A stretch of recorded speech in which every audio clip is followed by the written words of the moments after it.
Olá, alunos, eu espero que vocês estejam bem. Essa semana eu vou falar um pouco para vocês sobre os tipos de estágio e também nosso plano de execução de estágio. Então, existem algumas formas de execução desse estágio. A primeira é o estágio usual, que é aquela em que o aluno vai realizar as atividades na escola. No estágio 1, essas atividades são apenas de observação e análise.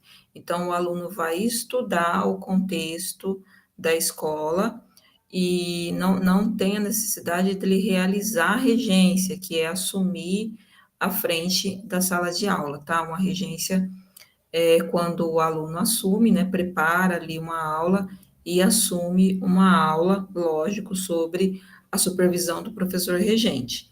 Já a corregência é quando o aluno aplica alguma atividade, mas com o auxílio do professor supervisor ou também desenvolve alguma atividade ali auxiliando o professor supervisor. Então, a corregência pode ser realizada no estágio 1. Agora, não há a exigência da realização de regências no estágio 1. Então, nós temos esse estágio usual, que é o estágio em que o aluno vai na escola e aí depois faz o relatório e entrega junto com a disciplina. Então, para cada tipo de estágio, tem um tipo de procedimento e um tipo de relatório. Então, para que eu consiga, né, disponibilizar para vocês os procedimentos e a documentação, eu gostaria de fazer um levantamento com vocês de quais são os tipos de estágio que acontecerão nessa sala em particular. Eu projetei aqui, ó, as informações, né, que estão disponibilizadas lá no site do campus, eu coloquei o link também para vocês acessarem. Aqui consta toda a orientação dos procedimentos, né, de estágios para as licenciaturas. Mas não se preocupem, eu vou repassar isso aqui com vocês repetidas vezes, tá? E vou orientar individualmente se for necessário. Eu vou direto aqui para esse item 4, para vocês pensarem e identificarem qual será o tipo do estágio que vocês vão fazer a solicitação. E também aqui vai ter o tipo da documentação. Então, se o estágio for usual, o aluno precisará firmar um termo de compromisso. Aí tem um procedimento, tem um formulário que vocês precisarão preencher. Eu vou disponibilizar isso para vocês. Agora, se ele for solicitar uma equivalência, tá? Que é possível, que é o que eu vou comentar agora, aí o procedimento é outro. Então, olha só, quais são os tipos de atividades que permitem solicitação de equivalência? E o que seria essa equivalência, tá? Seria o seguinte, o aluno, ele frequenta a disciplina normalmente, faz as atividades da disciplina normalmente, mas ele vai substituir a carga horária que ele teria que fazer na escola por uma atividade que seja equivalente segundo a nossa resolução e o regulamento aqui de estágio da instituição, tá certo? Então, olha só, quais são as atividades que dá equivalência? Aqui tem um aviso, né, importante, já vou falar dele, é que a gente pode fazer essa solicitação de equivalência em até 50% da carga horária. Então, no total, são 100 horas de carga horária. Então, se no total são 100 horas, 50% dá 200, o que significa que vocês podem solicitar a equivalência de até 200 horas, e as outras 200 vocês têm que fazer mesmo na forma usual. O que significa que a forma usual de estágio não tem como fugir dela. Então, no máximo, né, quer dizer, no mínimo, vocês teriam que fazer 200 horas, caso algum de vocês faça solicitação de equivalência de metade dessa carga horária. Agora, aqui a gente tem o primeiro, né, tipo de equivalência, que é via projeto de pesquisa, extensão, monitoria e iniciação científica.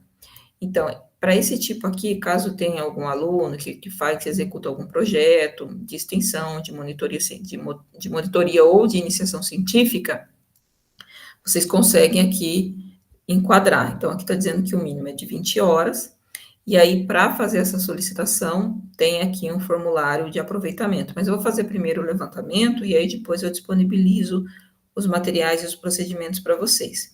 Então, o que encaixa aqui, tá? Aqui, ó, encaixa PIBID, aqui encaixa algum aluno que é bolsista de monitoria, algum aluno que desenvolve algum trabalho de iniciação científica, né, com algum professor, que é bolsista de algum projeto. Aí ele encaixa aqui, ó, pesquisa, extensão e monitoria. Iniciação científica é pesquisa, tá, gente? A extensão é um pouquinho diferente. Então, se algum de vocês tiver, né, em algum desses projetos, a gente consegue fazer a equivalência dessa carga horária. O PIBID, a gente tem encaixado aqui. Então, tem os procedimentos de solicitação de equivalência via PIBID, tem um modelo de relatório que tem que apresentar. Então, independente da forma de equivalência ou da forma de execução do estágio, se vai ser equivalência, se vai ser usual, é necessário fazer a entrega de um relatório que documente, né, esse processo que foi realizado. Então, não é feito de qualquer forma, para cada tipo tem um modelo de relatório. Uma coisa que é importante, né, falar também, é que é possível solicitar equivalência quando essa atividade ela está acontecendo concomitantemente ao estágio. Então, se de repente tiver algum aluno que desenvolveu uma atividade de pesquisa no semestre passado, mas ela já encerrou, então agora nesse semestre ele não pode usar. Então, ele vai usar as atividades que estão acontecendo de forma concomitante com a disciplina de orientação de estágio supervisionado. Aí é possível usar, e aí vai ter, né, todo o procedimento, um relatório específico para esse caso. Então, o primeiro caso aqui é esse, né, carga horária de projeto. O PIBID encaixa aqui, então, para quem tem PIBID, consegue fazer essa solicitação. O segundo é aproveitamento de experiência profissional. Então, aqui é o caso de algum aluno que já está em sala de aula, ele já trabalha, né, com educação, e aí ele quer fazer o uso dessa experiência para solicitar a equivalência do estágio. Aí pode ser feito também, vai ter o procedimento particular para ele. Se por acaso tiver algum aluno que é esse caso, a gente faz também a descrição dos procedimentos, disponibilizo, né, os documentos que precisam ser elaborados e o modelo de relatório eu vou acompanhando vocês. Todos os tipos, embora sejam distintos, né, e alguns, assim, é um pouco independente, eles são acompanhados e eu tenho que acompanhar o relatório, tudo, tá? Vocês não vão fazer nada relacionado à disciplina muito independente de mim, tá, gente? A última é o aproveitamento de estágio não obrigatório. Então, acontece, às vezes, de o aluno que é da licenciatura estar atuando como estagiário em alguma outra instituição na área de educação, e aí ele quer fazer o aproveitamento desse estágio que não é obrigatório, porque esse estágio que vocês estão fazendo agora, no formato de disciplina, ele é obrigatório, então, ele é um requisito para que vocês se formem, né? Então, se não fizer o estágio, não vai colar grau, tem que fazer o estágio, é obrigatório. Agora, pode ser que tenha algum aluno que está fazendo um estágio, né, no formato de trabalho, ele não é um trabalho, não tem carteira assinada, mas é um estágio, então tem um contrato de estágio, e daí ele também pode ser aproveitado, e daí tem um procedimento específico para esse tipo de estágio, e também, da mesma forma, tem um relatório, eu preciso acompanhar, e eu preciso colocar, caso tenha algum caso na disciplina, quais são os procedimentos, qual a documentação, e qual o modelo de relatório. Então, são esses os tipos.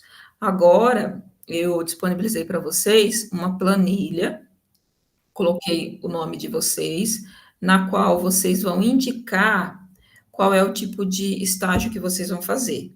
Então, olha só, o aluno que não está trabalhando na área, não está fazendo estágio na área, não está envolvido em nenhum projeto de iniciação científica, de pesquisa ou de extensão na área, precisará fazer o estágio usual.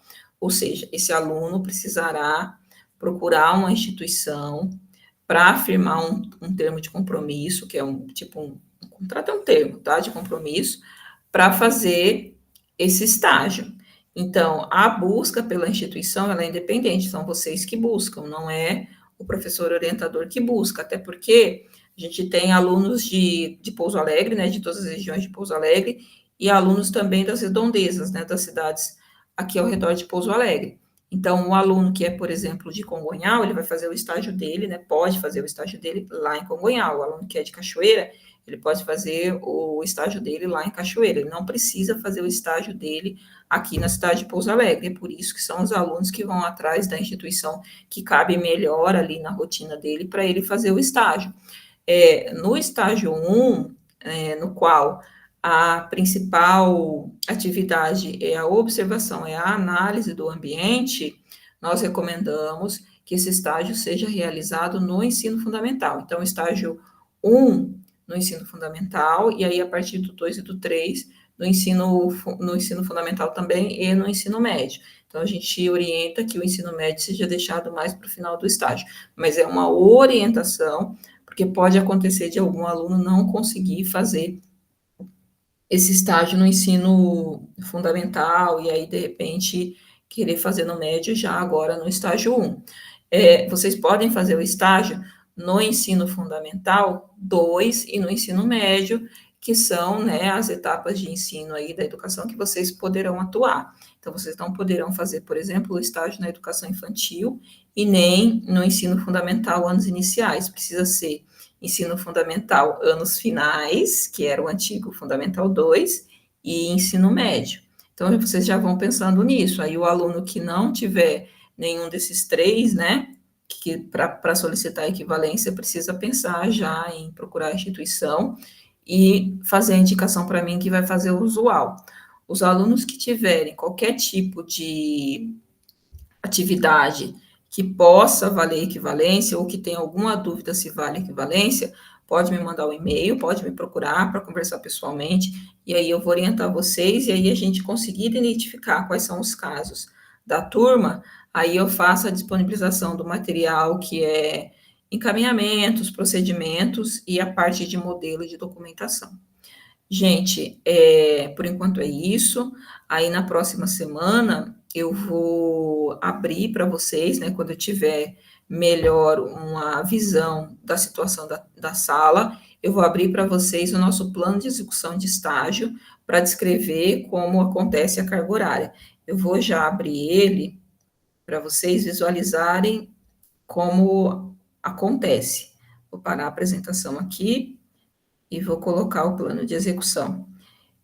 Então, para o caso em que o estágio é usual, vocês vão fazer o estágio conforme um plano. Então, existe um plano, que é um planejamento aqui para vocês, feito para vocês, tá? Para essa disciplina, que é o que vocês vão seguir quando vocês forem para a escola. E aí, nesse caso, são 120 horas, tá, gente? Era 100 horas na matriz anterior, mas mudou, né, o PPC do curso e agora o estágio 1 é 120 horas.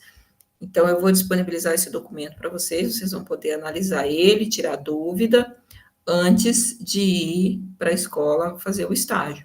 E aí, os alunos que forem solicitar equivalência, eles vão fazer as atividades da disciplina normalmente, tá? Então, aí tem, na semana passada, nós comentamos sobre as atividades avaliativas, o aluno que for solicitar a equivalência, ele vai fazer normalmente, então, vai fazer lá a atividade do PNLD normalmente, vai fazer a atividade do plano de aula normalmente e vai entregar as etapas de relatório normalmente, porque todo mundo precisa entregar relatório. O que ele vai fazer é que, ao invés de ele cumprir essa carga horária lá na escola, ele vai substituir essa carga horária pela carga horária da atividade que ele está fazendo e que precisa ser documentada também, precisa ser comprovada. Então, precisa ser através de relatório, cada um tem um modelo específico, aí não se preocupem com essa parte, se preocupem, por enquanto, em identificar qual é o tipo do estágio que você vai realizar. De novo, se vocês tiverem qualquer tipo de dúvida, pode me procurar. Gente, por hora é isso. Até mais.